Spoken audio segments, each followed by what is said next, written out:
மற்ற தரிசனத்திற்கும் விஸ்வரூப தரிசனத்திற்கும் என்ன வித்தியாசம் என்கிறீர்களா? காலையில் முதல் முறை தனக்கு முன் இருக்கும் திரை விலக்கப்பட்டதும் தன்னை பார்க்க யாரெல்லாம் வந்திருக்கிறார்கள் என்று இறைவனே பார்ப்பதாக ஐதீகம். இறைவனின் அருட்பார்வை நேரடியாக நம்மீது விழுவதால் விஸ்வரூப தரிசனத்திற்கு கூடுதல் விசேஷம் உண்டு என்கிறார்கள். அதாவது முதல் நாள் இரவு பூஜையை முடித்துவிட்டு ஆலயத்தின் நடையை சாத்திவிட்டு அர்ச்சகர்கள் சென்ற பின்பு தேவதைகள் வந்து அவரை பூஜிப்பதாக ஐதீகம். அப்படி தேவதைகள் பூஜித்த பிறகு இறைவனை அதே அலங்காரத்தில் நாம் காண்பதால் வேண்டுதல்கள் மிக விரைவில் நடைபெறும் என்கிறார்கள். மந்திரனை போற்றி பாடுவோம், அவன் திருவருளை அடைந்து ஆடி பாடுவோம்.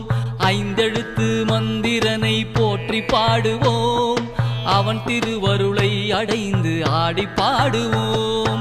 சிவனை நினைந்திருந்தால் துன்பம் தீருமே, சிவனை நினைந்திருந்தால் துன்பம் தீருமே. திருவடியை சரணடைந்தால் இன்பம் பொங்குமே, அவன் திருவடியை சரணடைந்தால் இன்பம் பொங்குமே. For more information, watch the full video, link in description.